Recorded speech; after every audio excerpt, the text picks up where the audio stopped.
Welcome to another episode of the Limitless Life Podcast. I am your host, Kyle Smith.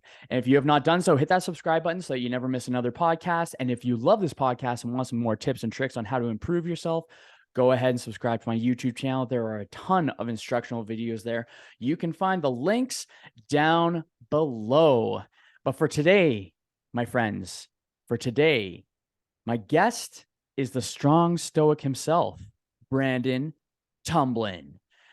Brandon is most well known for his podcast, the Strong Stoic Podcast, where he discusses philosophical ideas both solo and with guests. However, he does much more than just podcasting. He also coaches individuals to help them better themselves, writes articles, plays music, manages projects, and several other things. Brandon is always in search of new opportunities that have the potential of making the world a better place.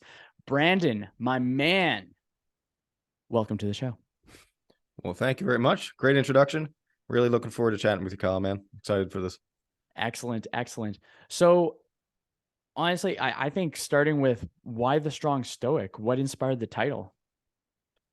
Well, I like the double S, Fair enough. but that's more of a no. But the Strong Stoic thing is interesting. I mean, I've been a strength athlete for since I was 14, so I guess I'm 29 now. That's 15 years. So strength sports has always been a big thing in my life, but I've always been fascinated from strength from a philosophical perspective. I always define strength as, the ability to resist load. You can think that the ability to resist a weight, the ability to resist adversity, and so on.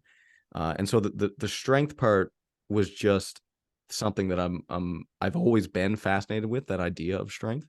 And I think it's a reoccurring theme in my life to always go back and think about really what it means to be strong, why we need to be strong, why we should be strong, and so on. And the Stoic part, so obviously, just like everyone else, I picked up a copy of Meditations and really got interested in Stoicism. But I found Stoicism to be obviously it's a rational philosophy, but it's also very religious, which that scares some people when I say that. But I just mean that there's a big focus on valuing things that are bigger than yourself. And I think that's really vital. So it's kind of in the middle between dogmatic religion and, let's say, something like nihilism or atheism, where there's no value system. Not to say that atheists don't have value systems, but at least in the strict definition of it, it's this compromise between, I guess, faith versus reason. And that always drew me in. And it's also something that's very, very deep. And I think I understand a little bit of it, but I also have a lot more to understand in terms of it. So I think the Strong and the Stoic, two pretty big themes in my life. And I think I like the name. I think I chose a good name 3 years into the thing. And I still think that it was a good choice. So That's pretty sweet. I'm also a sucker for alliterations too, so I totally understand that. yeah, So 100%. so you have the physical strength, and then you refer to, would you say that philosophy, or how you've adopted philosophy, is a way of building mental strength, mental fortitude? 100%. 100%. It's all about mental strength. And I would even argue that physical strength training, the whole purpose of that is mental strength. The physical strength aspect is an auxiliary thing. It's an addition. But I mean, you're a trainer, as well as I do, the biggest challenges that we face in terms of going to the gym and being fit and being in shape, it's all mental stuff, man. It's like it's 6 o'clock, it's after work, I'm tired. All I want to do is watch a TV show, but I have to tell that demon to shut the hell up and get into the gym and work out. And there's always this mental aspect. And we've known this for a while, but man, most of the time, it's not people's physical strength that limits you. It's your mental strength. And so I think that's where the biggest bang for the buck is in terms of improvement, just in the gym, but just in life as well. Totally, because then the more I like to refer to it as mental fitness. And then the reason why I like to refer to it as mental fitness is because it's the health and fitness. What is health and fitness? It's the way that you can take on uncontrollable circumstances or obstacles or moments in time. It's how you respond, either physically, can I pick this up, or mentally, what can I control?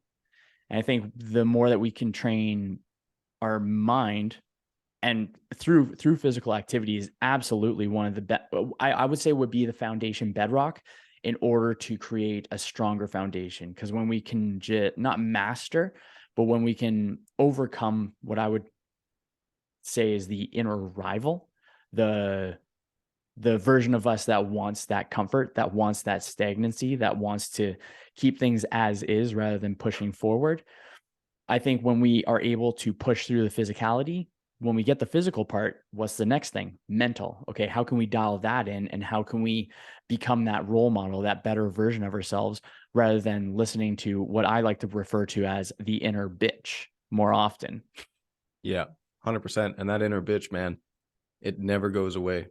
Mm-hmm. And it's I think this is useful for people that are starting to get into fitness, because there's this idea that, well, once I get into it and you get into the swing of things, that voice will go away. And man, I'm telling you, it's 15 years in. Maybe I'll say something different in 15 more years.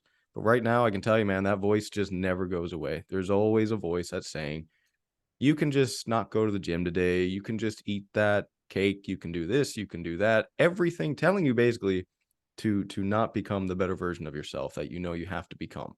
So that voice is always going to be there. Get used to telling it to shut up and ignoring it, and try and befriend it even, because it's not going anywhere. I like how you said befriended. How would you say? What would you advise on someone to befriend that inner critic, the inner bitch, the rival? I would say the best way I've come to think about it personally is it's kind of how you would talk to a child. So if you have a child that, let's say they get home from school, they don't want to do their homework, and you're the parent, you know better. So they're going to say, oh, I don't want to, I don't want to do my homework. I just want to go play with my friends. And you have to say, well, listen, if you get your homework done first, then you can go play with your friends after. Yeah, but I want to do this and I want to do that. And the parent goes, no, no, no. Like it's okay that you feel that way, but we have to do this first. This is the way. This is what we're supposed to do first, and then you can do what you got to do. The parent does not hate the child. The parent is not angry with the child. The parent understands that that pull exists, but the parent wants the child to become better. And so I think that's how you have to talk to yourself. You get that voice in your head, you know, I don't want to go to the gym today. It's like, yeah, that's okay. You feel like that, and you're always going to feel like that, but we're going to go anyway. So sometimes it's useful to be a bit more aggressive and say, no, shut the hell up. I'm going to go to the gym anyway. But I think most of the time, maybe even all the time, I'd have to think about it a bit more, but it's better to think about it more as a relationship with a child. You're better off not getting mad. You're better off not getting angry. You recognize and understand and accept that that's where they are, but you still want them to get better, and you're still going to take their excuses and and redirect it towards positive action. I like that. I tell my clients to distract and direct the inner child. And I have this kind of theory that's helped me out, or at least the narrative that's helped me out as I've just grown internally, where I've just been reflecting a little bit more. And I find that, or I found for myself at least that, well, I'm going to put it as a broad sentence, but I find that until the point we make the conscious decision to show up in a different way, we will show up as our parents showed up. We will show up for our inner child as our parents showed up for us. And Yeah. I think being able to reflect on that and thinking, okay, let's say for example, some folks, what would be mine? Mine was kind of like neglect. Like I didn't feel neglected. Like I was very loved and stuff like that. But I think neglect or just not having that reassurance, there wasn't a reassurance as a child. So I've been recognizing as I've been having those inner tantrums, those inner toddler tantrums. I'm trying to get those alliterations, man. But as I've experienced those, then I recognize, like, as you said, don't show up angry, show up in support. So I've been there and been like, hey, little Kyle, like, it's okay, man. Like, you're safe. You're good. I understand that you're having a little time now, but like, we got this. I'm just going to distract you a little bit, going to direct you. We're going to go for a walk. We're going to think about X, Y, and Z, and then we're going to come back with a fresh set of eyes, and then we're going to be able to clean up your room, quote unquote, right? And I find that that's been a very kind of peaceful, in a way, like a peaceful, or not even a compromise, because there's no compromise. It's getting the both. It's kind of like being able to, how's that saying go, have your cake and eat it too, where I'm getting the stuff done, but I'm also providing the support that the inner child may not have had. So I show up as my role model that I needed at that time, kind of idea. 100%. 100%. Yeah.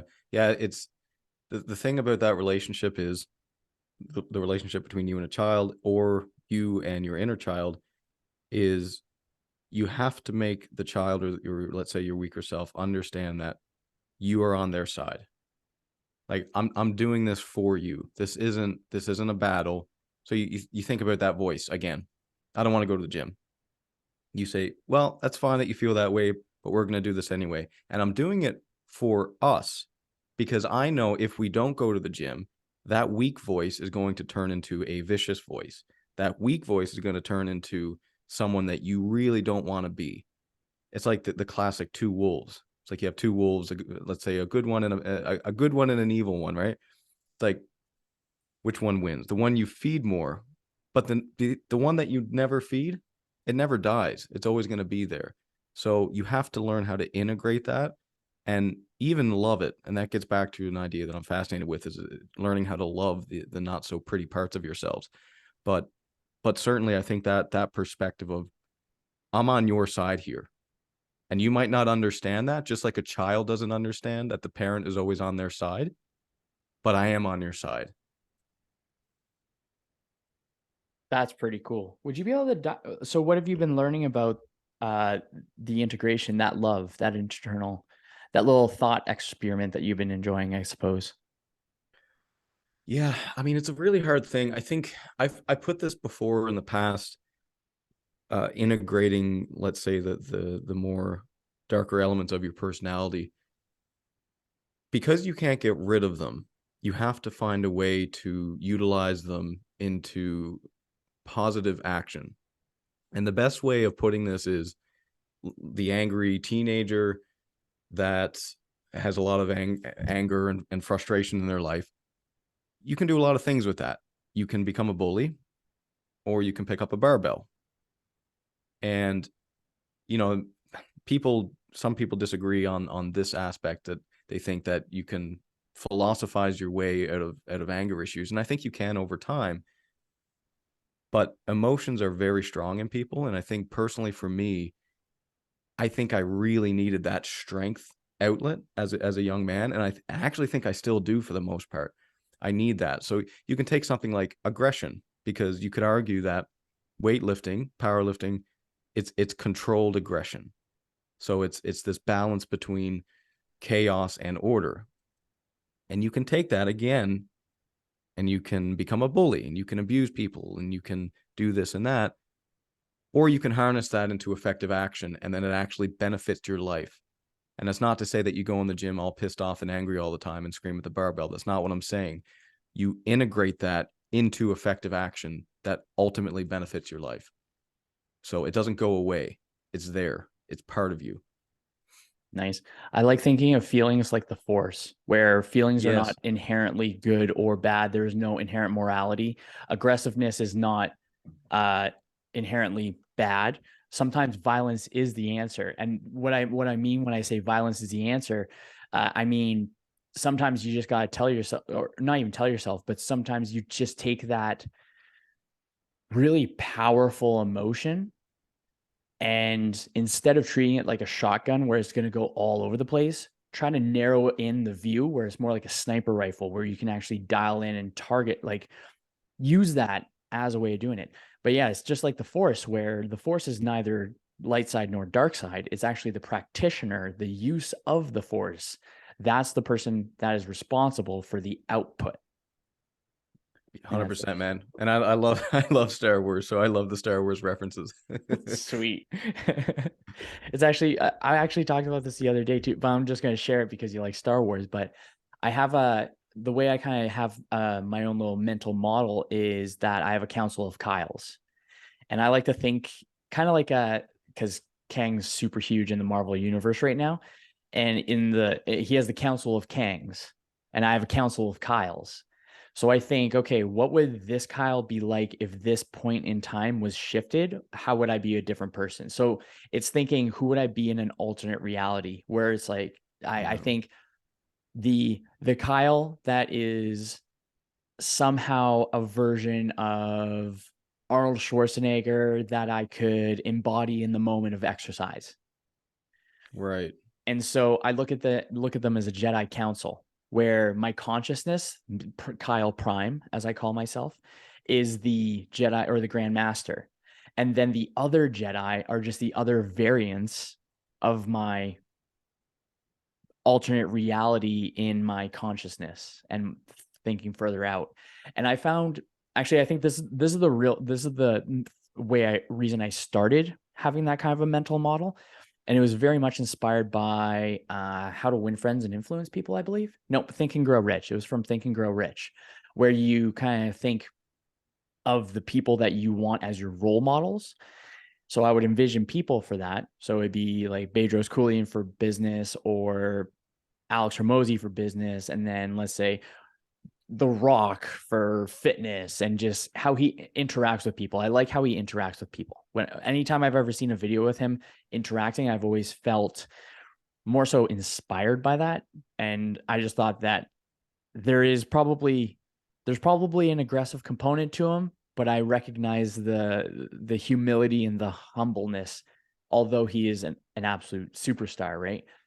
So I started with having people, but then I started integrating my favorite parts of my personality that was similar to theirs, and then manifesting these different Kyles to be able to create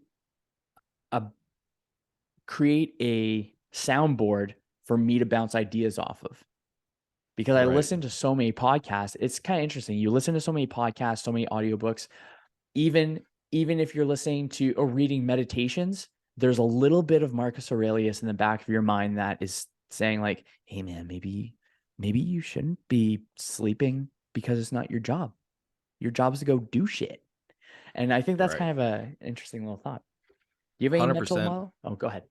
Yeah, well, no, 100%, because I think what you're speaking to there is a very core Stoic idea, which is we're all deeply connected by the fact that we all have a rational brain. And that's interesting. You talk about seeing, let's say, there's a little bit of Marcus Aurelius in you.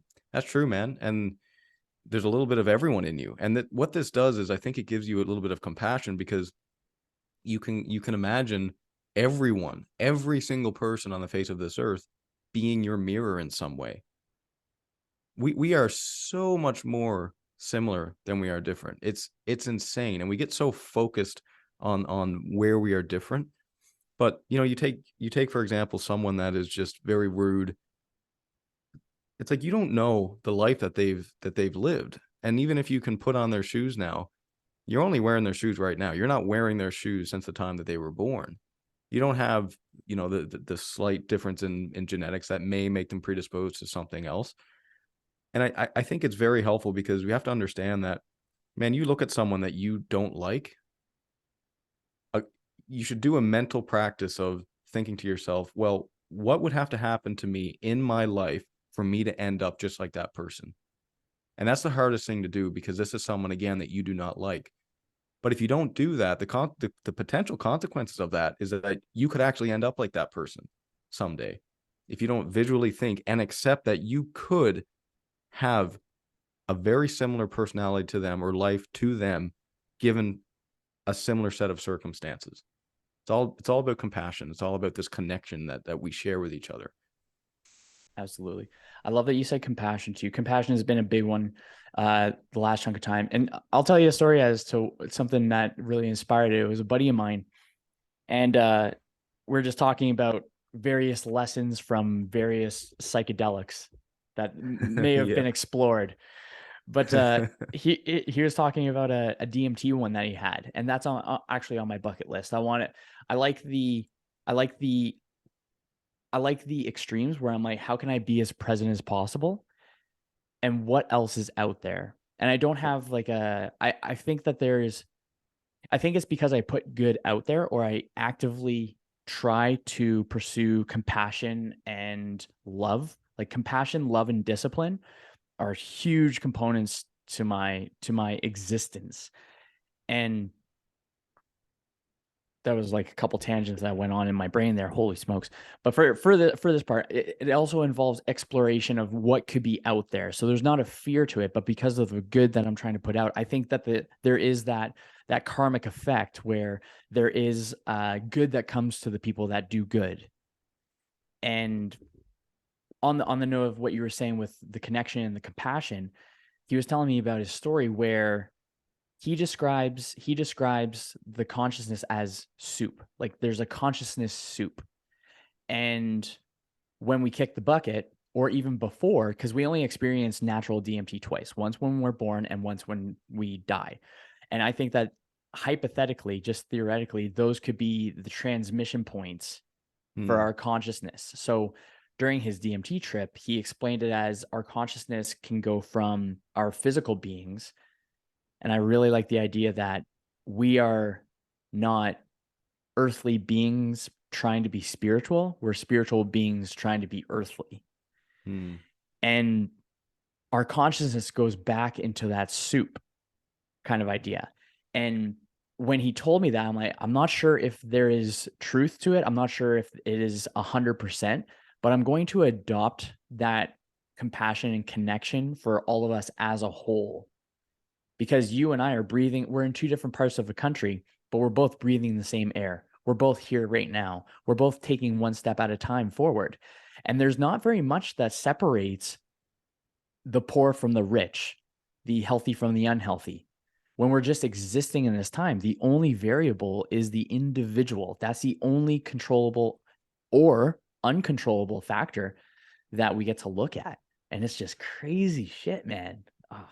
Yeah, and even I think people get hung up on that because it's easy to have compassion for people that seem to be doing good in the world.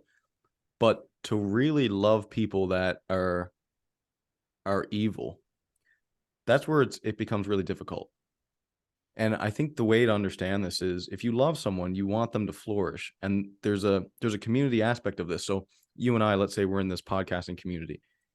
I want you to be successful because that in turn allows me more potential to become successful. And so we're all sort of in this together. If you are not living up to your potential, that harms the world. We all have an ideal, and every degree that you fall short of that ideal takes away from the world. So then you think about someone that's evil, that's, let's say, pure evil. They are so far away from their potential because they could be doing so much good in the world, and they're not. And that takes away from the world. So when you say you love someone that's evil, it's not that you like what they're doing.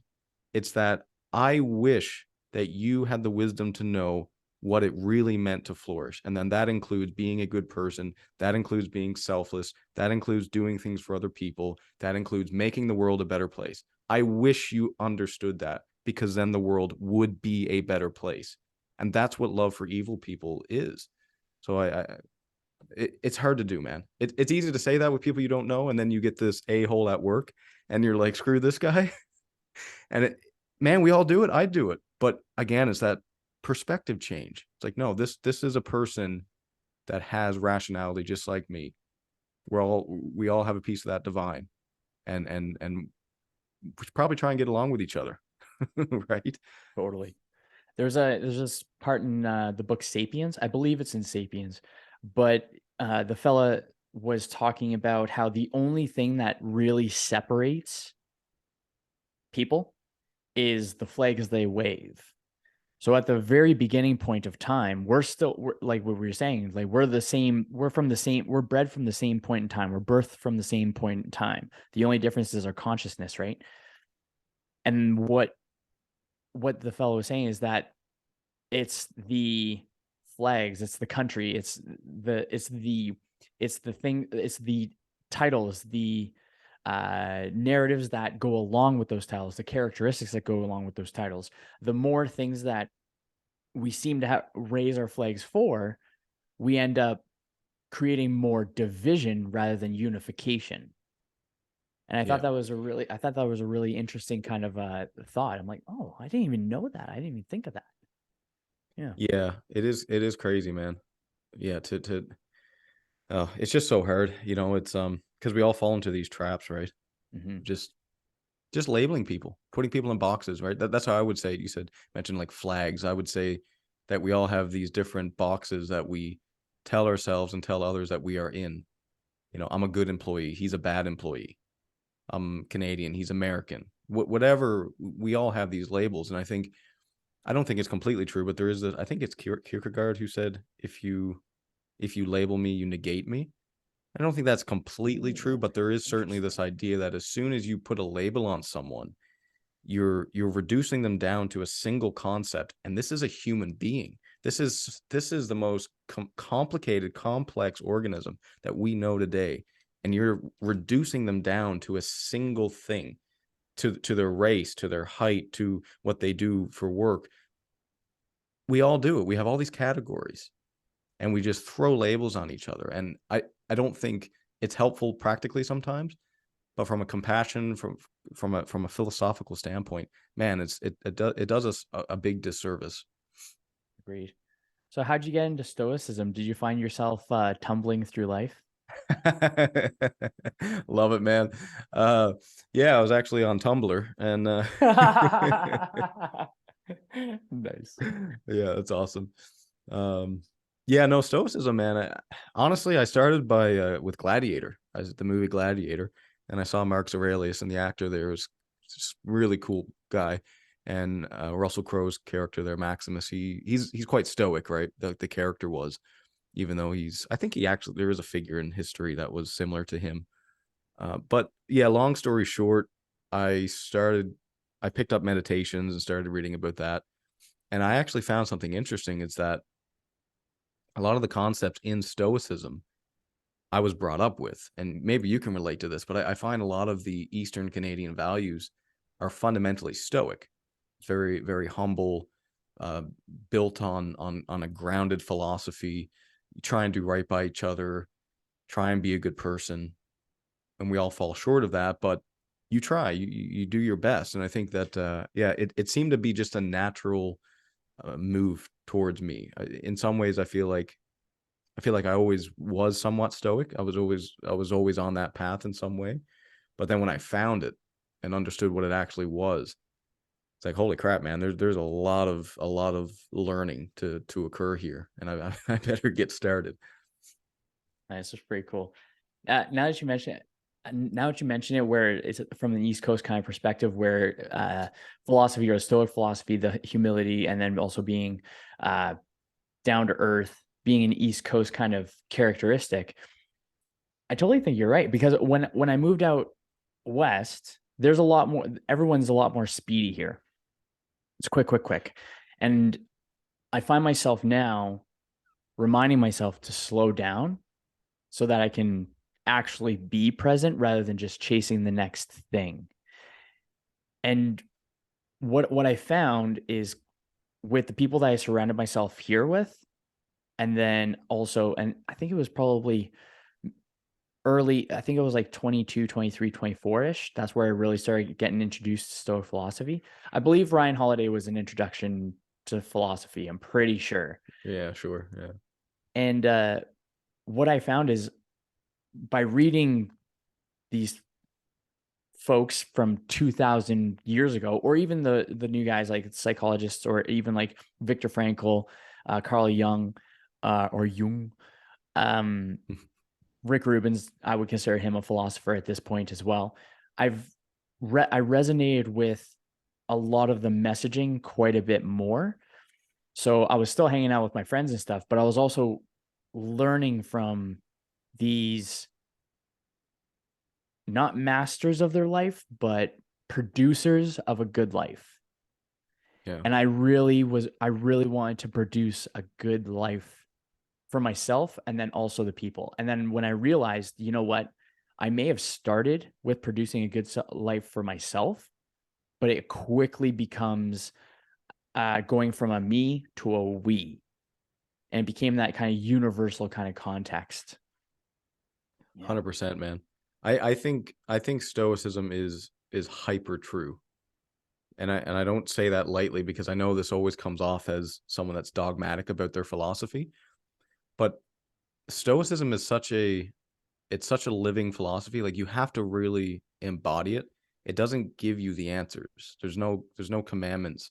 There's no list of 10 things that you should or should not do. It's like, here's some principles. I would even say Stoicism is like this. Here's the process by which you become better. And that is so individualized to you that we can't really define it to you. So you better figure out the principles and then move it forward. And that's the whole idea behind logos. It's like, how do we get better? It's like, well, we observe, we look at ourselves, we try and get better. We see where we're missing the mark, we integrate it, and we try not to beat ourselves up too much when we miss the mark, but we always focus on getting better. It's that paradox of, you're perfect, but you have so much more to work on. And I think Stoicism gets that it's hyper true. It's more than true, because it allows you to transcend the suffering of reality. It's like the fact that we're going to die, our mortality, pain, suffering. Stoicism can transcend all of that. And it's the foundation of Christianity in many ways, this idea of logos, this idea of self-improvement. And there's key differences there, of course, but fundamentally, I see so many people from different walks of life, and if they're at peace and you question them on their philosophy, they come out with Stoic principles, man. It's like, I don't try and worry about things outside of my control. It's like, I try not to beat myself up too much when I screw up, but I always try and get a little bit better. I try and do right by others. I try and have a bit of courage. I try not to let fear get the better of me. I try not to pleasure seek too much. Like, these, it's not true for everyone, of course, but I find these themes so widespread that, to me, it just seems like such a true, beyond true philosophy. It's incredible. It really is. I think it really ties into like a universal truth kind of component, because Yeah. it's like what you say, how it has similarities to like Christianity. I think you said that, I'm pretty sure. Mhm. Hopefully I was paying attention on that one, like spot on. But it's kind of interesting that you mentioned that too, because if you look at like Buddhism as well, and Buddhism is considered a religion, but I actually don't even think of it as religion, because it doesn't have a monotheistic uh, character. It has Buddha, and Buddha was a person in time where he had all the riches and the wealths, and then he witnessed the pain of the world outside of his perfect little environment, and he got rid of all of that in order to pursue himself or produce a good life. And the Buddhists in Buddhism, they say to live is to suffer. There is a point to that, like, and I totally believe that, where every single person is suffering in their own way. The beautiful thing that we get to do with our consciousness though, is that we get to choose which suffering we prefer. If we're going to suffer in any case, we might as well choose the suffering that is preferable rather than not, or the suffering by choice rather than by chance. Are we choosing the suffering, or is the suffering coming to us by chance? And I think that that's kind of like uh, a very, very powerful thing to come to realize, where my one of my thoughts is, if if we pretended if we stopped pretending to be important and started pretending to be good, there would be a big change in trajectory for a lot of people's lives. And I find when we believe that we're important, or when I felt like I was the most important, where I was thinking of me rather than we, that was when I was the most, that's when I was suffering the most, and I was the most insufferable. Yeah. And we just don't think, oh, there's other people suffering. Maybe I can do something to resolve my own suffering. It's interesting. It's interesting. It is too. And what's really cool about that is, if you live the Stoic life, you will flourish in such a way that everyone else around you flourishes as well. And those are aligned. This is one of those weird things, because in a sense you could say that there's no such thing as a there's no such thing as a selfish act. And people don't like that. And it's complicated. It's like the universe as an organism thing. But what that means is that if you take the Stoic view, that the only way for you to flourish is to be a good person, and you are not living up to that, you're not flourishing. So how are you selfish? And the only way for you to actually flourish is in such a way that allows everyone else to flourish. That's what they believe. Are they right about that? Who the hell knows, man? Like, honestly, who the hell knows? But that is the Stoic belief. So you think about something like, okay, well, people are selfish all the time, right? Because people rip people off for money. The Stoics say, no, they're not selfish in the Stoic sense because they are degrading their character. They're not flourishing. How the hell can they be selfish? Right? So it's a weird concept. I got so much pushback from this when I had a guest that said that. They said it's kind of impossible. Like, there's no such thing as being selfish. And that's true in the Stoic sense. Of course, if you talk about money, of course you can be selfish in money. Of course you can be selfish in life. But stoically, you cannot be, because there's alignment between what's good for you and what's good for everyone else around you. And that's the Stoic ideal. I had a thought when I was out for a walk this morning, and I'm still trying to figure out how to articulate it, but it was very similar. It was very similar to that kind of idea where I think that selfishness. How'd it go? Got this. Don't worry. But the idea that if I were to do a bad job at a task purposefully in order to discourage being asked to do a task again, in my mind, is very similar to a person not taking care, and I refer to health, but not taking care of their health because they view themselves as selfless and trying to take care of others. I find that both options as a path make a person useless. And when we find that uselessness, when we end up, because I think we don't find ourselves in uselessness, we end up in a state of uselessness. We are no longer creating the environment for others to flourish. So I think that kind of, when you said that, that's kind of like the thought process that came in. I hope that kind of made sense. But it's selfish. It's selfish to not take care of oneself because everyone else does not get to benefit from that. And no one wants to be around someone that sucks. Like, I've been a person that sucks. I've been that person. I know it. I know what it feels like to be the sucky person and to suck for myself. Like, it's brutal. And we don't realize, or some people, I think that everybody learns the same lessons in life. The only variable we can't control is at what point in life we learn those lessons. Many don't learn it until they're on their deathbed. Many learn it earlier in life, but that's the only variable.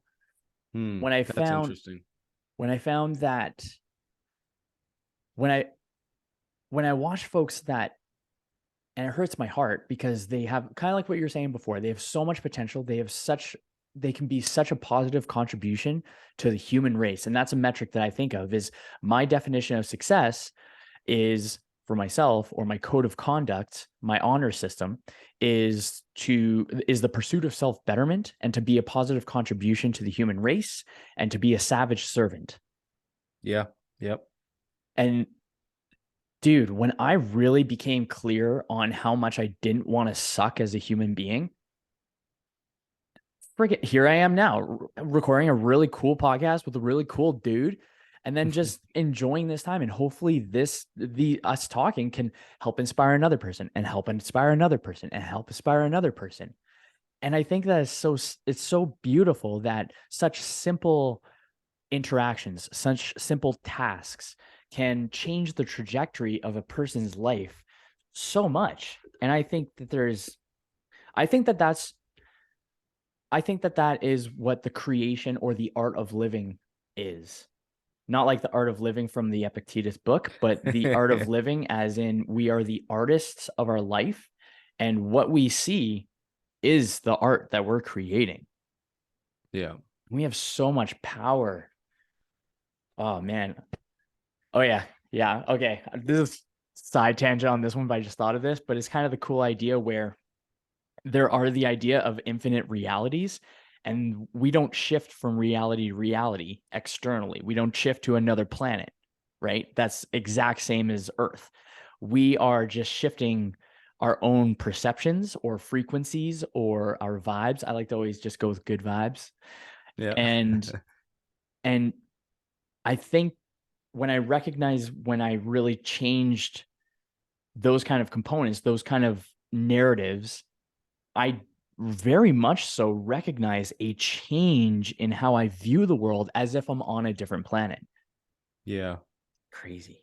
100%. And you have to be careful with that too, though, because this is really important in Stoicism, is that you still have to be aligned with objective reality. Mm-hmm. So that's very important. And we're struggling with that today because we are battling that. Like there's a battle right now between objective truth and subjective truth. And so the Stoics don't say that you can change objective reality by changing your subjective reality all the time. It has there is an objective reality, and we have to be aligned with that.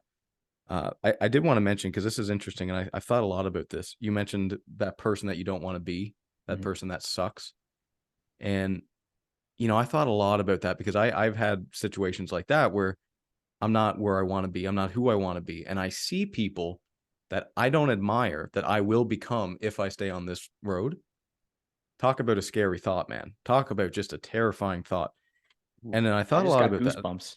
Oh man, it's honestly, and to see that every day, you go into work and you see that person and you see yourself on that road, you're thinking, I'm gonna be that guy that I don't like in 10 years. Man, that should motivate you into action. And then you ask, well, what's the antidote to that? Like, how the hell do I not suck? How do I not become that person that's 50 years old, that's sitting in the corner at work, that nobody wants to give any work to because they know they're going to push it off on someone else, that always has excuses, that shows up late? Like, how do I not become that person that doesn't know what they're doing in life? You regularly, voluntarily look at where you are missing the mark. That's the antidote. The antidote for you in your insufficient position right now is for you to voluntarily look at that and try and get better. And that's how you redeem yourself. It's like you make a mistake. How do you redeem yourself? You just screwed up, man. Well, you admit it, you look at it, you don't beat yourself up for it, but you integrate it and you try and improve. And that's how you redeem yourself despite your insufficiencies. And the key of that, that's really hard. It's a hard pill to swallow. Is that you're never going to be at the end. You're never going to be perfect. But the beauty of that is that you can choose to hop on that journey right now. That guy that's 50 years old that's in that corner, he can choose right now to get on that journey. He can choose to look at himself and say, maybe I should start showing up on time. Maybe I should start trying a little bit harder at work. Maybe I can go on YouTube and ask and figure out how to do my job properly. Maybe I can ask my coworker that I've known for 20 years, listen, man, I know I haven't always done well at work and I haven't tried very hard, but I want to start trying. You can get on that journey right now. That's the beautiful part of it. And you can get off that journey right now. And that's the scary part of it. Yeah, because then you're leaving the devil for the uncertainty. And Yes. we prefer the misery that we know compared to the hypothetical. The hypothetical. It's hypothetical thinking, it's not probability thinking. So if we're Yeah. thinking of the hypothetical of, oh, this is going to be the absolute worst thing, I have to change myself all overnight, blah, blah, blah, blah, blah, then we find ourselves uh, in a messy spot. And something that you mentioned earlier about, oh, what was it you mentioned? Something about misery. But I had a pretty cool point where misery is fighting against the objective laws of the universe. And it's when Yeah. we're trying to push back against what the universe is providing us. And I think the universe is kind of like what we were talking about before, with it being like a giant freaking consciousness, right? Anything that exists has anything that is living has the same common denominator, and I believe that is survival. And with survival, we create. So everything that we see now is just a creation of the universe as a whole wanting to survive. And there's growth. If we don't grow, then we are not capable of survival. And we just find ourselves stagnant, and then it's just not going to go anywhere.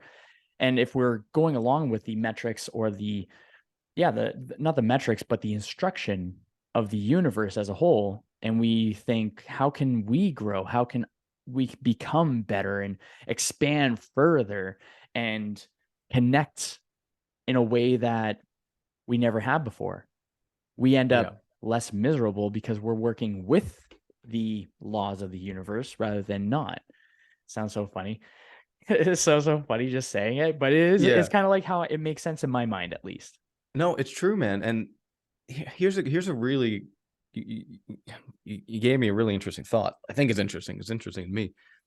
We don't even think about if one of our cells, so our cells are dying all the time. Cell dies, another one is born to replace it. Are you upset because your cells died and they're replaced? You don't even think about that, right? Yeah. We're in constant motion. We're in constant death and rebirth. And then you think about the organism of the cosmos. Is the cosmos upset that I die someday, that you die someday? No, not really. Because it's not about that. It's about something that's so much bigger than ourselves. So much bigger than ourselves. And so the Stoic perspective there is to take yourself out of your ego and understand that there's something so much bigger and so much more important than our individual lives. And what that allows you to do is transcend the fear of death, because it's not just about you. And that's a hard thing to do, man, because we all have that. You mentioned survival. 100%, man. We all want survival. We all want individual survival inherently. But if we look at the bigger picture and we understand that maybe the survival of the human race is more important than our individual survival. Maybe the survival of the universe is a bit more important than our individual survival. All of a sudden, yeah, it's about survival. But we are in full acceptance of our death because perhaps our death serves something greater. Yeah, that's freaking sweet. And going back to what you were saying before, at any point in time, we can choose what that greater is. Yeah, 100%. Something I like thinking of too. I like timelines. I think time travel, at least mentally, is totally a legit thing. Like quantum physics. I love like Joe Dispenza's stuff where he's like, yeah, you envision the future you, blah, blah, blah. And there is power to that. And I think, and I've mentioned this a couple times, I'm pretty sure, but who we are now was our past's future, which is also good because who we are today is our future's past. And if we want to change the trajectory of the future self, it just comes down to a matter of one choice after another. Yeah. Oh man. 100%. And we're never the same person. It's crazy. Even biologically, that's something that's hard to wrap your mind around too. You think consciously, personality wise, we're always in motion, but even our biology is always in motion. Again, cells are dying, being replaced. Things are changing. Our bone structure is changing. Our hair is growing. Everything is in constant motion. Do you think, I just had a neat thought on this one. Do you think, so with that constant motion, do you think like and I'm thinking whenever I do breath work or some sort of a meditative practice, if I'm like just still, like stillness, do you think that since everything's going, moving, that moment, that chill time where you can have that self-reflection where there's less movement, that is when the deepest thoughts come up? I'm trying to think, do you think, yeah, when we take those moments to pause, when the universe is doing nothing but expanding and growing and surviving along with everyone else, that is that point, that is that not rare point, but that is that point to which I'm just going to say the universe just pops ideas in, because then we have the opportunity to listen, because we're not just a part of the machine of the universe. We're actually with the universe. Yeah, 100%. It's when you're present, there is no change, because if you're always present, then there's no change. There's change. If you think about the last 10 minutes, we've changed. We're different people now. But right now, if you're always in that present moment, you're like you transcend the change. And that's why all these wisdom traditions have that huge focus on just being present. And Stoicism wouldn't word it so much like that, but I think they would say something like, you have to figure out how to belong exactly where you are, because where you are is exactly where you belong. And that's the same idea of being present, being here right now. That was a freaking sweet line, man. Did you say that once before? Did you just come up with that? Like, put that in your back pocket, dude. I don't think I could reproduce it. I have to go Okay, back and listen to the recording. got it on video. I'll chop it up and make it into a reel. Sometimes they say some things wise, but then I Yeah. can never remember it. Yeah, oh yeah. Yeah, fair enough, dude. That's so interesting. There's so many different kind of like realms on this one. Do you think where do you think, or what do you think is the simplest thing that you've helped folks integrate in their lives in order to develop a good life? Ooh, that's a tough one, man. That's a great question. I think it would have to be that paradox that we talked about earlier, because let me explain it first. We have to get better. We have to aim for improvement. But at the same time, we have to be fully accepting of who and where we are right now. And that's a hard thing. People struggle, I think, with that, because they think, well, why improve if I can never get better? That's a hard question, man. And then they think, well, if I'm perfect right now, why get better? Right? And that's another hard question. What I see people do is there's somewhere that they want to be. There's someone they want to be. And they're missing the mark, because we all are. And they beat themselves up that they're missing that mark. They're not where they want to be. They're not who they want to be.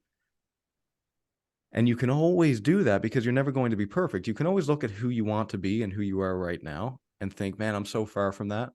What a piece of shit. We can all do that, right? So then how do you focus and deem that as being important, while also accepting that your current state of insufficiency is okay? That's the key. That's the key, man. If you can be okay with your insufficiencies, but also try and get better, that's the key, because you're never going to be perfect. So this is what I try to explain to people. It's like, if you cannot come to terms with your own insufficiencies right now and be happy with that, you're never going to be happy, because you're always going to be insufficient. Dropping fire. That's good. Yeah, you're totally right though. Huh, that's interesting. Okay, so what would be the next step after understanding that perfection is unattainable and insufficiency sucks? It's okay to suck. How would you coach that, or how have you coached yourself through that? Yeah, I mean, normally how I coach it is I get really practical with it. I try and have people think about where they want to be and who they want to be in the long term. Like, what's your best self? To use the modern buzzword. But then you have to break that down into something that's attainable in, say, 5 years. And then we have to break that down even further to something that's attainable right now that we can actually work on. So just to give an example, I was working with a kid who he was engineering type, and he wanted to start his own company, and eventually in the future. He was a young kid. He was in his teens, but he wanted in the future to be that guy that had his own tech business. And I said, okay, well, what do you need to be that person? I said, well, you need obviously the engineering side of things. You need the knowledge. That's what you're doing right now. You also need to have personal skills. You also need to be able to speak with people and and have and form good relationships. How far are you along that journey? And he said, I'm pretty shy. He's engineering type, right? And I'm wearing a pinky ring, so I understand. But he said, I'm shy and I have trouble with that. I said, okay, well, how close are you on that journey from, let's say, someone who cannot talk to anyone to someone who can run a company and have personal relationships? And he said, well, I can talk with people, but it's hard for me to do that. So, okay, here's the first thing we're going to do. We're going to learn how to introduce ourselves. We're going to learn how to make friends. We're going to practice shaking hands. We're going to practice you saying your name. You're going to practice looking people in the eye, all this basic stuff. And he had lots of time because he's a young kid. But you take a goal that you want in the future and you break it down and you say, what do I need to be that person? What do I need? And what can I work on today to make that happen? What's the smallest improvement that I need to move me one step closer? Here's the crazy thing. I heard Jordan Peterson say this once, and it blew my mind. He said, you can get better, but only if you have the humility to set the bar sufficiently low. You can improve your squat, but only if you have the humility to accept how much you're squatting right now and to make that improvement small enough so that you can actually achieve it. And that is mind-blowing advice. I totally agree with that. Something I thought of when you were talking about the when you were explaining the process. I'm going to use it for clients later, but triangulate your current location. So that way you get an understanding of who you are currently, where you want to be, and then that way you can figure out the in-between a little bit more effectively. 100%. Yeah, that's cool. That's also a great piece of advice too, because you don't go in to do a 200, you don't just go straight into a 225-pound back squat. You start with the barbell and then you build up to 95, 135. I'm just going from regular gym units of measurement. Crush my 45s multiplications. Well, you've probably seen this too, is that you get an athlete come in and maybe they used to work out, but they haven't done it in a few years. And you say, well, what's your max squat? They say, oh yeah, like 225. It's like, was that 2 years ago or was that a week ago? And if you're making a program based on bad information, it's not going to work. So it's going to hurt your ego to accept that maybe you can only squat 185 now because you haven't lifted in 2 years. But if you lie to yourself and tell yourself that 225 is your max, you might have a working set at 185 that you can't even do. So you're not even going to get any better. Totally. Yeah, that's freaking spot on, dude. And then I like that. I like an acronym for ego being easing greatness out. Ooh, I like that. I haven't heard that before. Easing greatness out. Yeah. Because then if you really think of it, like how you explained it, the only thing stopping someone from, well, going in any endeavor, but just for the example here, the only thing stopping someone from progressing, or the thing that's preventing people from progressing forwards, is just a temporary feeling of inadequacy. Yeah. And it's like, I suck too much. Or no. It's not even I suck too much, because people, oh, actually, okay, this is an interesting thought. So folks would be like, oh, I can't do X because of a fear or an ego, something that like it just flirts with the ego a little bit. It's like, oh, but I'm pretty awesome still. Yeah, but you're not going to do the thing that you want to do because you're just not willing to dive into your insufficiencies, but you're also claiming that you're hot shit. How Right. is that? How is that contradiction? And I think that also goes along with what we were talking about with like the universal law thing, is working against it. Like if things are like button heads, Yeah. then that's not going to work. And we're going to find ourselves in the state of spinning our wheels where we believe ourselves to be fucking crushing it. But at the same time, we're not actually going past the point where we actually make progress. It's just conceptual progress. It's mental masturbation. And Yeah. then We can go into actually diving into the discomfort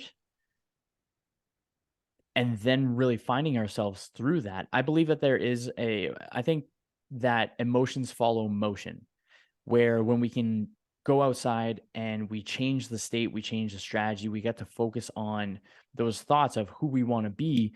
And then I think a lack of clarity is what drives the ego bonkers. And the ego then tries to keep us safe because it doesn't understand where we're going. And another interesting thing on this one, now I'm just on a tangent, but another interesting thing about that as well is when our ego recognizes we are making progress, it gets scared of us changing. So it tries to pull us back as well. Yeah. It's so interesting how it's interesting how something that is invisible, that is within each of us, is so powerful. Yeah. And it's a slippery slope too. This is what scares me, is to get back to voluntarily facing that you're that, I don't know, maybe you can only squat 100 pounds right now. If you let that go too long, that ego, it's going to get bigger. And I think of it like filling your head with hot air. If you fill your head with hot air, what's going to happen is you're going to float. And if you fill it with more, you're going to float and you're going to float and you're going to float. If your ego grows too much and the gap between where you are and where you think you are is just too big because your ego is not letting you see that, eventually what's going to happen is reality is going to snap back. And if you don't confront it voluntarily and your ego is too big, it's going to be a big drop. This is where people run into issues with ego death. That's crippling because they haven't addressed the truth and they've ignored it so long, and eventually it's going to snap back again. To get back to that guy that's been on the couch for 2 years and has been telling himself, I can still squat 225 if I go in tomorrow. Yeah, of course I can. I could do that. And they do that for 2 years. Well, what's going to happen 2 years later when they go in the gym and they slap 225 on the bar? The ego death is going to be huge. What if he did it a year before? It would still be big, but maybe he wouldn't, he wouldn't be crushed under the barbell. Maybe, he'd get it halfway up and then drop it. And the point is that the longer you ignore the truth about yourself and the hard truth about yourself, you're evil, where you're missing the mark, the longer you ignore that, the bigger the snapback is going to be. And people do that with death all the time. Not to go on a little tangent here, but people do that with death. That's why the Stoics say, memento mori, think about death every day. Because if you ignore it until you're 40, you're going to have a midlife crisis. Mm-hmm. Nice. I actually have I have a memento mori tattoo, but I also have like one of those daily Stoic coins. I have it here because it's one of my things that I play with when I'm talking, so I pay better attention. It's either the coin or the pen. Yeah, But my ring for me, man. I'm always like playing with the ring. Yeah, and then sometimes it falls off the table, but it's the price. It's the price we all have to pay. Yeah, exactly. Yeah. Well, so like when this falls to the ground when I'm chatting, it's like, holy crap, that's loud. Yeah, Man, that's funny. I totally agree. I actually found for I don't know. I think that I have objectively, I think I have a pretty decent compared to the folks that I surround myself with, or not surround myself with, but from many conversations I've had where I would have conversations about death and someone would say, oh, I'm getting really anxious about that. Or if I've had conversations where we're talking about the universe and people are like, oh, that's making me anxious. I actually think in both of those times, people need to think about both of those more often. So that they can understand why it makes them anxious or anything along those lines. But what I found for myself is when I started viewing death as obviously a thing that's inevitable, but also viewing it as an old friend. I've had a pretty decent chunk of people pass away in my life, and I'm kind of desensitized to it by this point. And I know that there's going to be many, many, many more that I'm going to experience as I progress forward.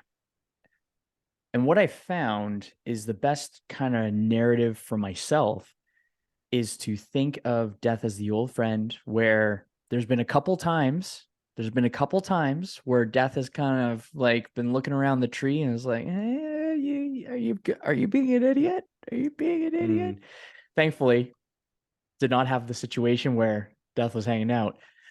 But I know that at one point, death is going to come along and put its bony hand on my shoulder, and it's going to be time to go get a beer.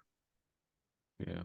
And when I find myself at the bar having a beer with death, I want to make sure that I'm the guy at the bar telling cool stories rather than the guy at the bar complaining about my life. Yeah. And when I've understood that death is there as a something to bring, actually it's kind of like there's a there's a line that is in, I'm pretty sure it's in Stoic philosophy too, but there, at least in Troy with Brad Pitt, he did say at one point where the gods envy us because of our mortality. Yeah. There is something beautiful in the finite amount of time we get to experience this life. And there was another thing that this physicist on Joe Rogan said, that he's like,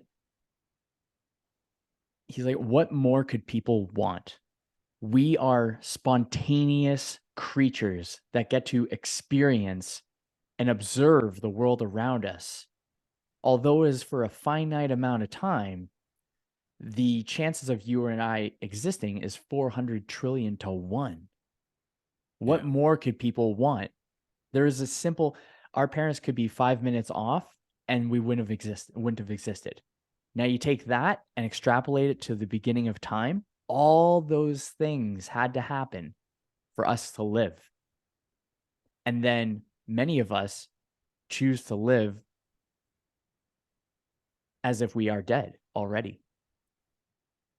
Yeah. That's hard, man. Like, it's like that, just like it makes my stomach feel icky because I just want to shake people and be like, you only have this much Yeah. time. Like, it's just like, do something, please. Well, it's funny you say that because in the Lord of the Rings, in the books, Tolkien describes death when the gods created elves and dwarves and hobbits and all these. Of course, some of those were mortal too, but man in particular, death was the gift to mankind. Death was the gift to mankind from the gods. So there's this crazy scene at the third one. I don't know if you've seen Lord of the Rings, but there's this crazy scene in the yeah. So man, the last time I watched this, there's that scene at the end in the third movie where the Rohan, they're charging into battle, right? And it's right at the end, and they're pretty certain they're all gonna die because they're just severely outnumbered, right? And the king, he screams death, and the whole army screams death, and it's a crazy scene. It's one of those things that you feel, I felt it. You watch that scene and you're just filled with this sense of meaning, the sense of deepness, and he's screaming death, death, death, and you think about, well, why the hell would they be screaming death? And I think part of that is a celebration. Part of it is, listen, we're only here for a short period of time. We're not going to be here forever. We're all going to die, and in not that long. We don't have that long here. So what should we do? Maybe we should fight for what we believe in. Maybe we should fight evil. Maybe we should try and be good.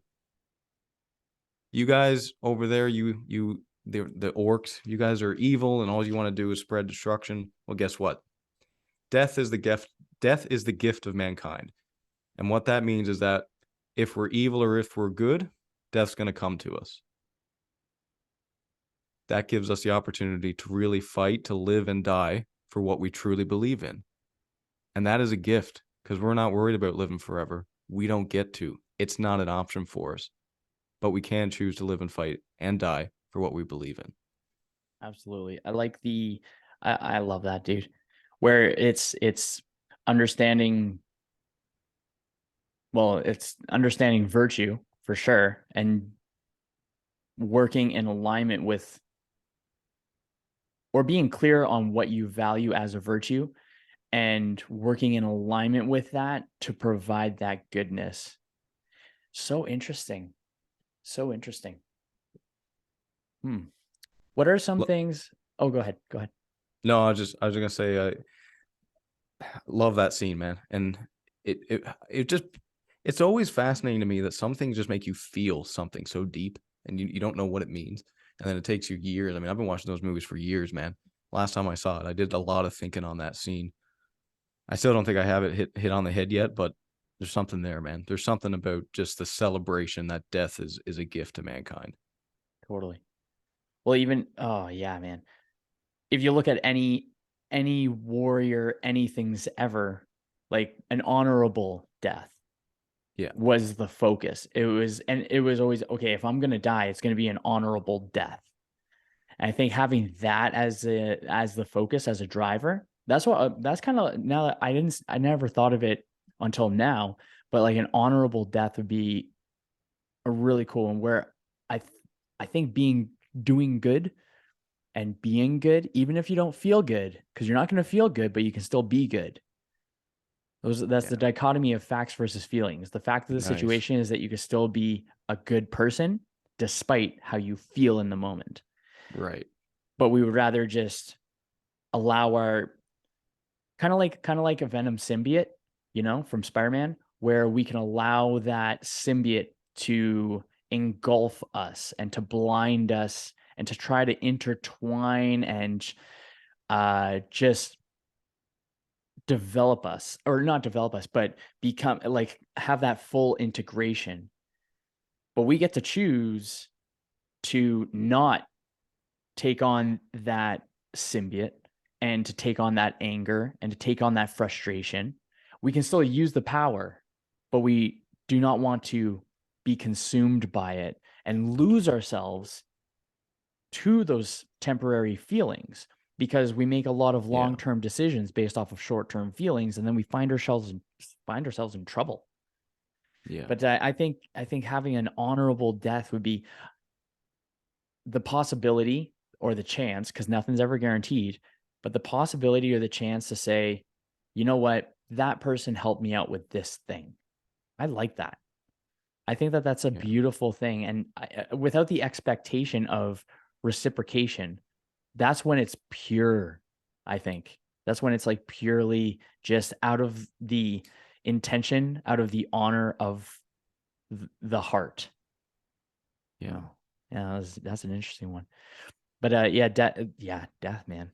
I think it's cool, man. I think this is probably the longest I've actually chatted with someone about death, and it's quite enjoyable, because I've had a solid chunk of chats, but not to the point where it's thinking about the honor that death provides us, or the gift of death, and being able to just crush it in the time that we got. Yeah, it's beautiful. It's beautiful. Hmm. It is. And the king, in that scene, he ended up dying. And man, so he's there and his body is crushed and his life is leaving him. And he's just so, I wouldn't say happy, but he's filled with this sense of meaning, right? And then his niece, his niece was kind of like, "No, we're gonna save you." He said, "No." He said, "I can now go and die and meet my ancestors and be completely content because I had an honorable death."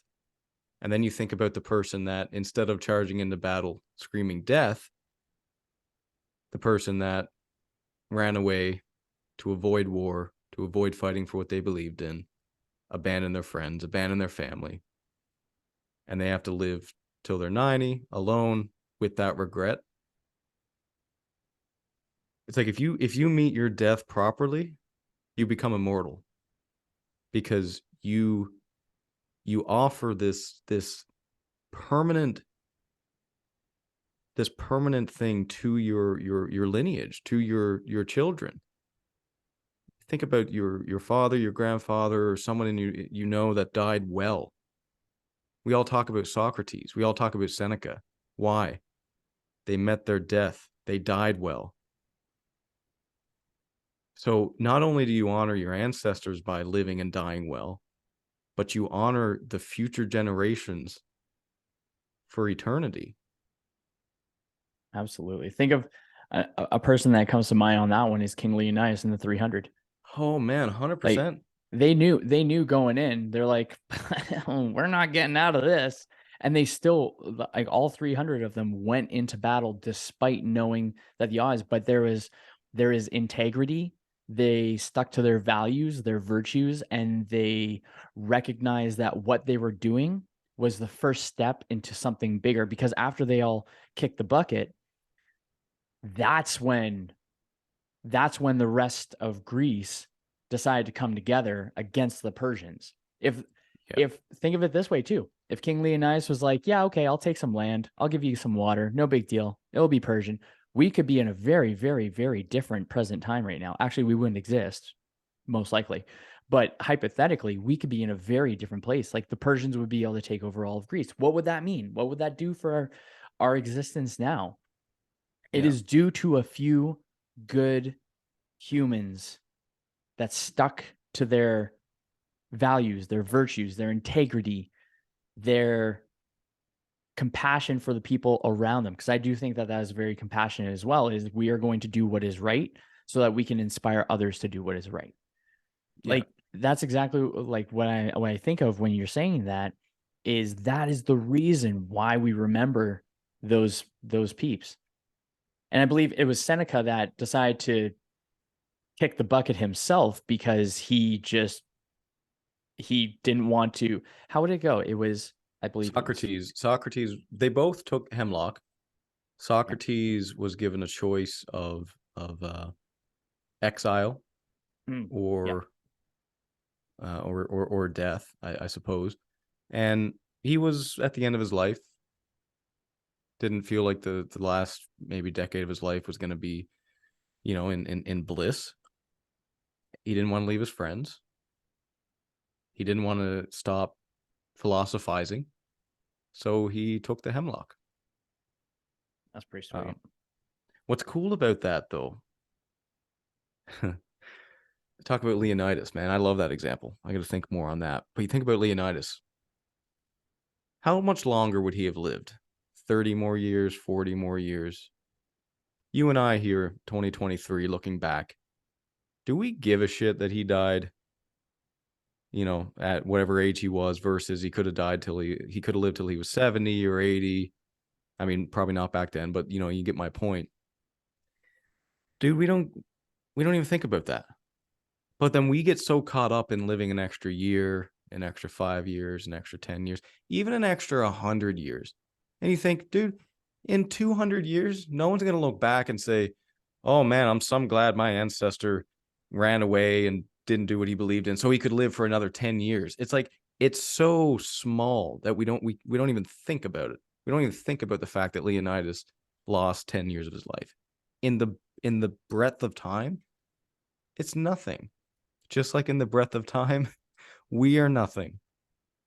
Our whole lives, nothing. So what's funny about this episode, my friend, is I gotta say, is I think of myself as a very positive person. Like I'm an optimistic person. Uh, I'm realistic. Like I'm rational in my thought process, but it's enjoyable chatting about some heavy topics that we're talking about. Yeah. And I find that I find that there's humor in it. Like I'm enjoying it in a way that I never really pondered enough. It's really dark and dreary, but we're talking about it. It's like, yeah, Leonidas kicked the bucket. He did some cool shit, but who gives a fuck? Yeah. It's kind of interesting. It's like it's so fun where it's bringing this light to something so heavy. And I think it's kind of like what comedians do. They bring light to really dark topics. Yeah. And I hope the folks that are listening to this are able to like hear the common denominators in the words we are speaking and to be able to just reflect and think, oh, what do I value? What is my virtues? What would I think would be a cool way to not hold back a whole army of Persians, but how could I help encourage and inspire in an enjoyable way, not fear mongering, but in an enjoyable way, so that they can reach some sort of self-actualization, like Yeah. Maslow's hierarchy, Maslow's, Maslow's, yeah. Yeah. Maslow's. So yeah, a hierarchy of needs where self-actualization. I think self-actualization is when we get to the point where it's like, oh yeah, okay, I understand the self. Now, when we understand the self, how can we help the others help themselves? Yeah. Yeah. 100%. But it is kind of interesting. It's like, who cares whether or not Leonidas, like, or Leonidas, whatever, whoever, however you want to pronounce it. But who cares whether he died at 30 or not? No one cares. Yeah. No one would have cared if he lived another 20 years. But one thing's for certain is that people remember the shit he did. And Yeah. people are always going to remember that. Not many people remember when someone passes away. People remember what they did. Yeah. He could have been 25 for all we know. Yeah. Nobody knows. I don't know how old he was. Yeah, Nobody me talks neither. about it. It's not important. It's what he Totally. did. It's what he Yep, died for. totally. It's how he lived and it's how he died. That's why we remember him. That's pretty sweet. What do you think would be, because I'm pondering it now, what do you think would be something, let's say 100 years, yeah, let's say 100 years from now, and let's say hypothetically you were able to create not a similar impact, but an impact that was remembered 100 years from now. What would your impact 100 years, what would your impact today be in order to be, hopefully, and this is just hypothetical, be, what message would your actions in this life, what would the message that you would want others 100 years from now to witness or learn from? Oh man, that's a really tough one. Yeah, and there's it's a tough one to answer too, because it's easy to let your ego get into it, right? It's like, oh, what do I want people to remember me by? Mm.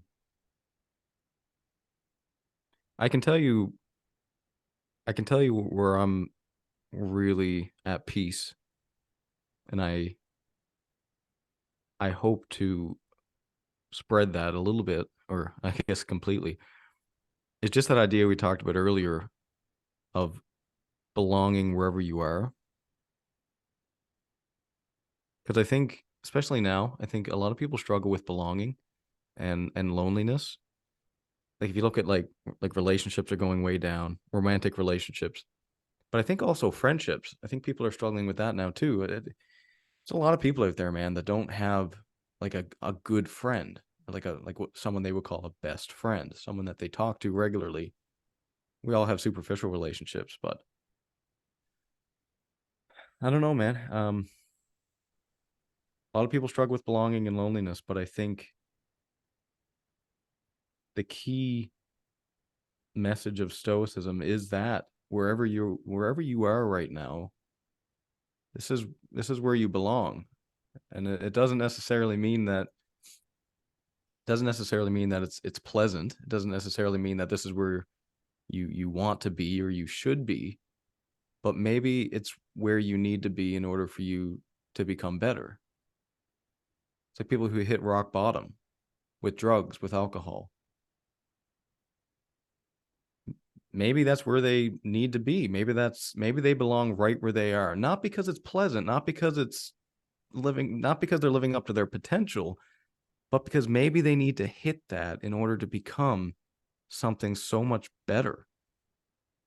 And I think if I could just give one feeling to anyone, is it just that feeling of being content, just just of belonging wherever you are. Doesn't doesn't matter if you're with someone from a different country, in a different walk of life. If you're alone, it's like just be here and belong wherever you are. And in some sense, that's a choice. It's a matter of perspective. And yeah, I mean, I'm standing on the shoulders of giants, right? Because that's the whole message of stoicism, I think, is to be content wherever you are. I like that a lot, because when you have that content, then you're present. That's the only place you have control of the actions. Yeah, 100%. Because then you're not thinking about tomorrow, you're not thinking about yesterday. You're doing the things today in order to be able to progress things forward. Yeah, you know what? Actually, I like that. I like that quite a bit. I'm trying to think of my own answer for my own question too, because it was like on the fly. But I think if man, It is a hard one, man. yeah, shit. God, I gotta stop with asking good questions. Yeah, I'm just talking. But okay. If it was, I think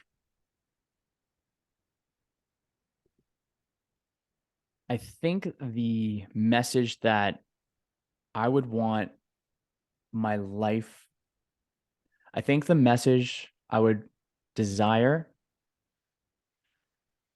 to have my life inspire in others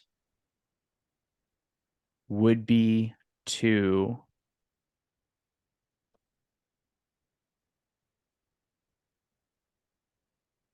realize it's okay to be dumb, Yeah, you it know? is okay to be dumb. And I mean it's like it's okay to be dumb in the sense of be dumb enough to not get in your own way where you have like the conscious rational brain. Like it's like a childlike wonder, actually. It's having that Yeah, childlike curiosity to see what if, like that kind of endeavor. Because most of the stuff that I'm doing is just a consistent experiment. I'm just trying little things here and there and seeing what works.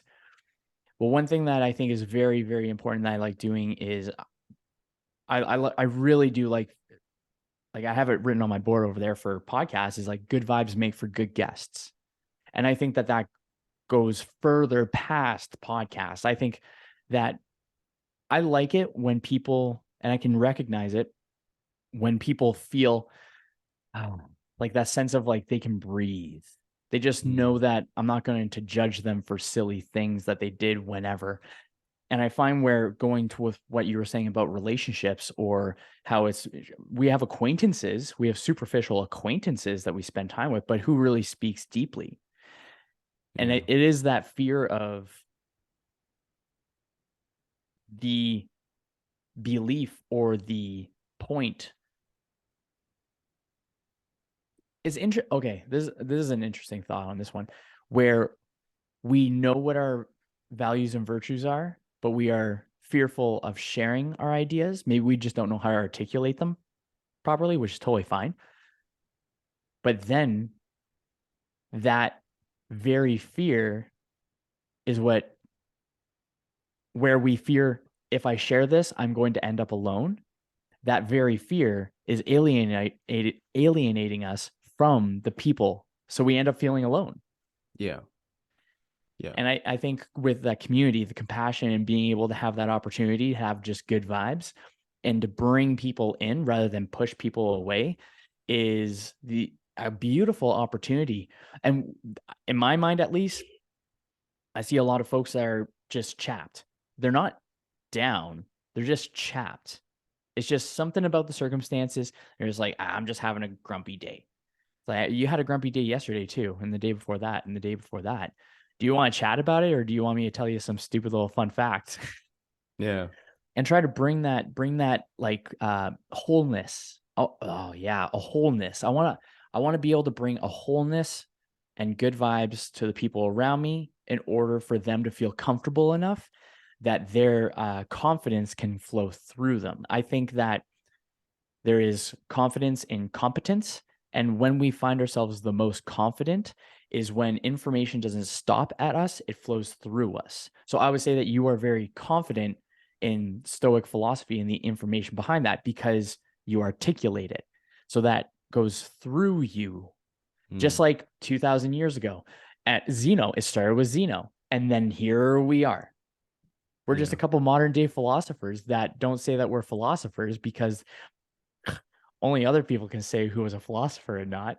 Right, right. But it's interesting. It's interesting. I think Yeah, that that's would probably cool. be something along those lines. That would be kind of my long-winded, tangenty kind of answer to my question on that one. Yeah, Hmm. that's cool. It's I see the same thing. And the way I would put it is, if you're not willing to be your genuine self, you stop the potential for people to reject you, but you also stop the potential for people to accept you. And there's no greater joy in life than being accepted, not for who you wish people, not for who you want to be, or not for who you think people think you should be, but for who you actually are. It's like, if talk about ideas and philosophy and all this stuff. If you have the courage, if you can have the courage to be yourself in all of your nerdiness and your weirdness and everything, the whole package. Yeah, some people are not going to like that. Some people are going to think you're a weirdo.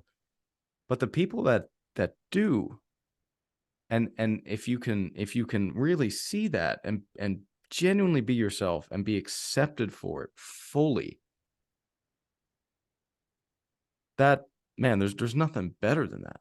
There's really nothing better than that. It's like the people that are embarrassed that they like Dungeons and Dragons or something.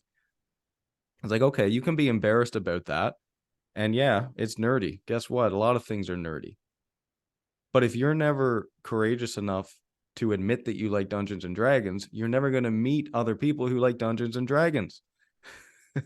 And then you're never going to be able to play it, and you're never going to be able to do what you really like and what you really want to do. So I think it's just, it's like, we get so embarrassed sometimes about things we enjoy. People are embarrassed about liking Stoicism. People are embarrassed about liking Lord of the Rings or Dungeons and Dragons or whatever the hell it is that you're into that makes you uniquely you. But if you like it, there's probably a chance that someone else likes it too. And then maybe you guys can actually connect, and maybe you can actually have some intimacy in your life. God forbid we form some good connections with each other. Anything but that. Right? Yeah, that's so crazy, man. Okay, well, my friend, this has been a fantastic conversation. There's been It a lot of has. knowledge bombs dropped, and there's going to be one day where I'll be over in the East Coast, and I do 100%. want to make sure that there's more in-person podcasts. That's my vision. I want to have in-person. So one day we'll have an in-person podcast, and we'll definitely have a part two, because I think I love your thought process. Maybe I'm a little bit biased because it's very similar to myself. Inflating the ego. No, Oh, yeah. yeah. But it's interesting. It's interesting. It's cool having this conversation, because there's so much people can take away from their own reflections if they had the bravery to face what they believe to be fearful, or a demon, or a ghost, or those kind of aspects. And I'll definitely say, for this podcast, dude, there is an an an air of positivity and enjoyable there's just an enjoyable aspect to such dark dark topics. In my mind, I think they're usually dark, but I just want to say thank you very much for coming on and being able to share your point of view and articulate your thoughts, and have it in such an enjoyable way where I think a lot of people will be able to resonate with it. And I think that's going to be a very powerful thing. And hopefully people will remember that from 100 years from now. Thank you very much, man. I mean, very, very kind words, too kind, but I had a lot of fun, and it's, again, these topics are great. I love chatting about them, and I like bouncing off you too, because, man, you came back with some good zingers too. I got some stuff to ponder. That's awesome, dude. Well, my friend Brandon, where can people find you? You can find me pretty much anywhere at the Strong Stoic. I'm on Instagram. I don't go on social media much anymore. I post in Ghost, to be completely honest.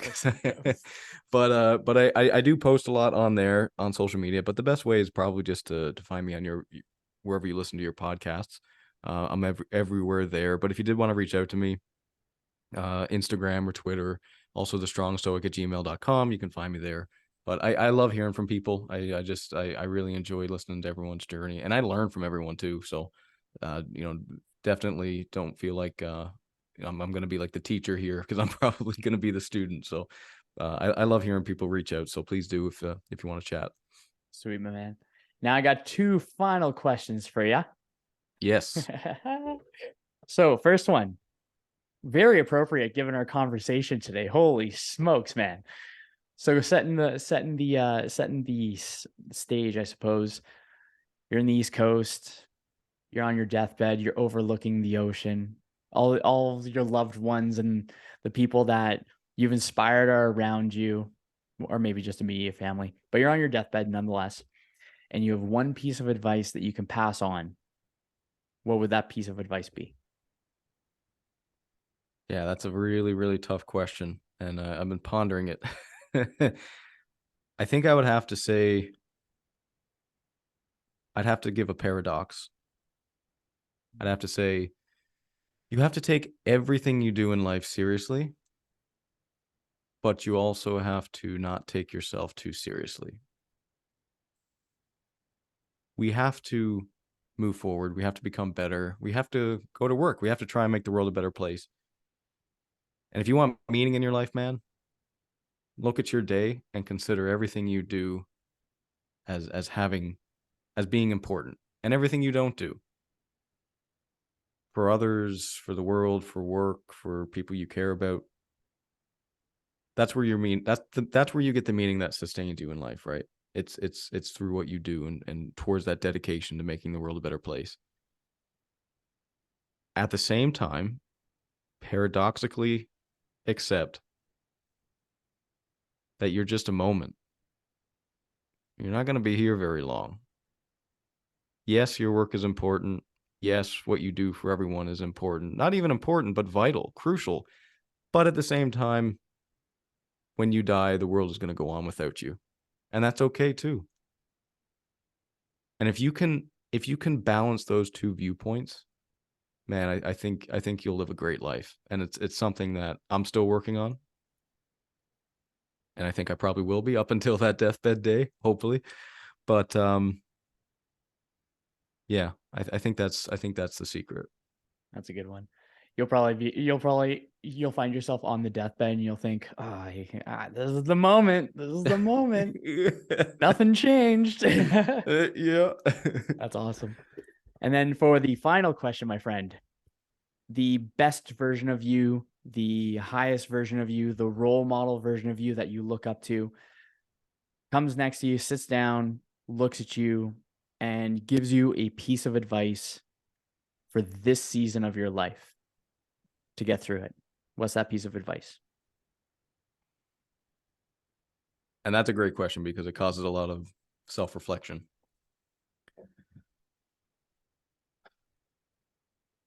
My best self would tell me to pay a bit more attention to my relationships with people. My best self would tell me, you love to work. That's not your problem. Working hard is not your problem. Your problem is you need to understand and realize not how important, not just important, but how crucial, how vital relationships are for flourishing. And that it's not a good excuse to say, well, I'll work on that later. Because part of accepting that you will die also is accepting that everyone you love and care about will die. And there's no moment too soon to do a kindness. So make time, man. Make time for people. Make time for people that you care about, that care about you. You can't make time for everyone. There's a lot of people on earth. But you can make time for the people that's in your circle of concern. And this is one that's very individualistic to me, of course. But man, if you were to ask me what life's really about, it's relationships is a huge part of it. Maybe it's everything.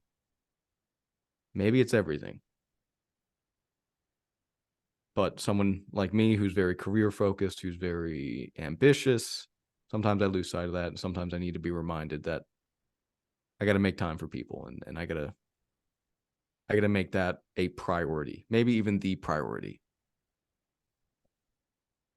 Nice. I resonate with that. Yeah. Hard, That's all I got for that one. Oh, that's fantastic. Well, folks, if you love today's episode, obviously it was filled with nothing but joy, happiness, sunshine, rainbows, a couple of unicorns, no biggie. But if you love today's episode, please do me a favor right now. Share it on your Instagram stories and tag me with my handle at DapperDudeKyle, along with at The Strong Stoic. That is one of the ways that we grow. And until next time, I hope your day treats you as good as you look.